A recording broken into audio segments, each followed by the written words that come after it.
মুখ্যমন্ত্রীর নির্দেশের পরেই হাওড়ার কার্নিভাল কাণ্ডে গ্রেপ্তার দুজন, শুক্রবার আদালতে পেশ।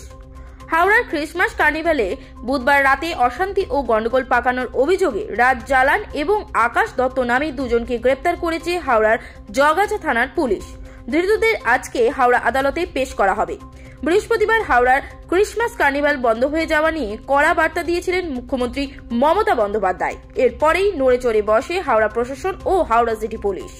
বুধবার এই দুজনকে আটক করা হলেও বৃহস্পতিবার মুখ্যমন্ত্রীর কড়া বার্তার পর এই দুজনকে গ্রেপ্তার করে জগাছা থানা। শুক্রবার তাদের আদালতে হাজির হবে বলেই পুলিশ সূত্রে খবর। কার্নিভালে অশান্তি করার অভিযোগে বেশ কয়েকজনের সন্ধানে তল্লাশি চালানো হচ্ছে। কার্নিভালে বেআইনিভাবে পার্কিং ফি আদায় করা হচ্ছে, এই অভিযোগ ঘিরে বুধবার রাতে ধুন্ধুমার বেঁধেছিল। হাওড়া পুর চেয়ারপারসন সুজয় চক্রবর্তীর ব্যক্তিগত সহকারী সৌরভ দত্ত বিষয়টি মিটমাট করতে এলে তাকে বেধড়ক মারধরের অভিযোগ ওঠে শিবপুরের বিধায়ক তথা রাজ্যের মন্ত্রী মনোজ তিওয়ারির 40-50 জন সঙ্গীর বিরুদ্ধে।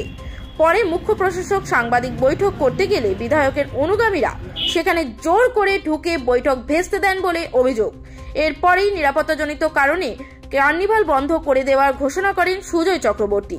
গোটা ঘটনার কথা জানার পর মুখ্যমন্ত্রী মমতা বন্দ্যোপাধ্যায় বৃহস্পতিবার ডুমুরজলা হেলিপ্যাড থেকে চাকলা যাওয়ার আগে মুখ্যমন্ত্রী কার্নিভাল বন্ধ করা নিয়ে তীব্র ক্ষোভ প্রকাশ করেন। তিনি কড়া বার্তা দিয়ে বলেন, এই ধরনের ঘটনা আমি সমর্থন করি না, এটা একেবারেই ঠিক হয়নি। পুরো প্রশাসক নিজের মতো আইন মেনে কাজ করবেন, কেউ বাধা দেওয়ার চেষ্টা করলে আইনানুগ ব্যবস্থা নেবে পুলিশ। মুখ্যমন্ত্রীর নির্দেশের পরেই কার্নিভাল স্থলে বিশাল বাহিনী এবং র্যাব নিয়ে পৌঁছান হাওড়া সিটি পুলিশের পদস্থ কর্তারা। বৃহস্পতিবার দুপুর 2:45 নাগাদ সেখানে আসেন ক্রীড়ামন্ত্রী অরূপ বিশ্বাস।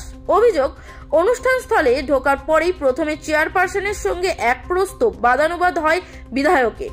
এরপরে ক্রীড়ামন্ত্রী আসার পরে তাকে স্বাগত জানানোর সময় চেয়ারপারসনকে মনোজ ধাক্কা মেরে সরিয়ে দেন বলে অভিযোগ।